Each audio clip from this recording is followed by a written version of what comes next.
Welcome to the Aquaspresso Coffee Academy, and today I'm going to be telling you where to start your quest in terms of getting a coffee machine.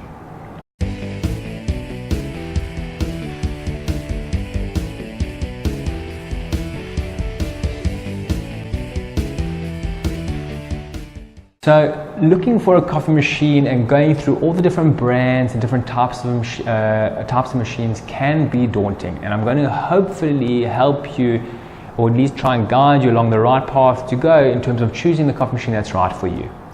So there's really three questions you should be asking yourself before looking for a coffee machine. So number one, and just all these things you have to be cognizant of while you're looking for your coffee machine, so you can kind of ascertain which is the right machine for you. So number one is, how many people are going to be using the coffee machine? And why that's important is, one, it tells you which category of machines to look for. You know, if you got 30 people, often the machines will show what the capacity is. And if the capacity is only 15, you obviously got to rule that out. And likewise, if the capacity is 300, rule that out as well, because it's too big and too expensive. So start with how many people are going to be using the machine. And the other part why that's important, not only for the machine wise, is to understand that there's always the coffee component that goes with the machine. And that has a significant impact on the monthly cost of the machine. So how coffee machines typically work is that the higher the price of the coffee machine, the lower the price of the coffee that you can use within it. So to give you an example, you have bean to cup coffee machines, which sometimes are 30,000, 40,000 Rand, but the cost per cup, once you have those machines, is about 2 Rand. Likewise, you have capsule coffee machines, or conversely, you have capsule coffee machines, which are super cheap, 2,000, 3,000 Rand, but your cost per cup is about 3 times as much. So knowing the number of people that's going to be using the machine will tell you, A, which machine to choose in terms of what it's capable of doing, and B, how much is the constant monthly cost going to be given the number of people they're going to be drinking. Thing number two to consider, and this is a tricky one, but probably the most important, is what is the primary reason you're looking for a coffee machine?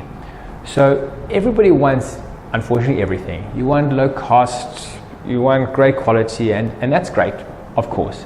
But it's super helpful to try and isolate the number one thing which you're looking for. So for example, if you're looking to save costs, you know, and that's your number one thing, you know to go for a vending machine, because that can potentially save the cost, because it control how the people use the machine, how milk and sugar is dispensed and so on. Alternatively, if you're looking for something to make an impression on your guests coming in, you can maybe even go for one of the cheaper options, because it gives a great smell or gives a great aroma. So using that second question to kind of go to a big feature of the machine is often very, very helpful.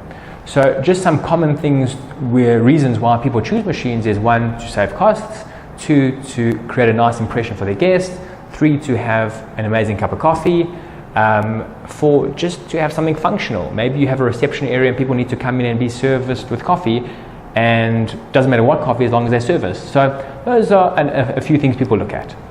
Third thing, which is very important to consider, is who will be using or who will be making coffee from the machine.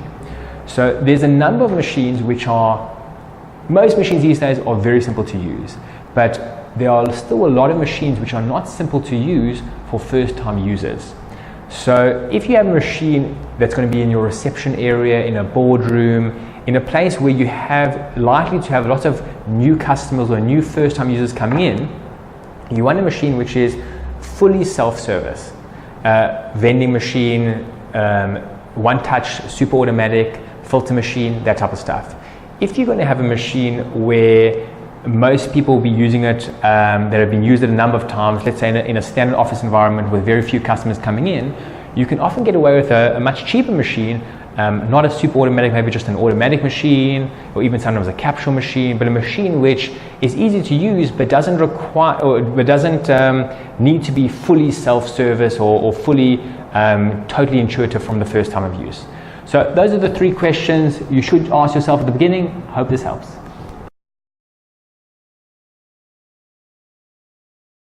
Thank you so much for watching. If you found it useful and helpful and you want to learn more, please subscribe now.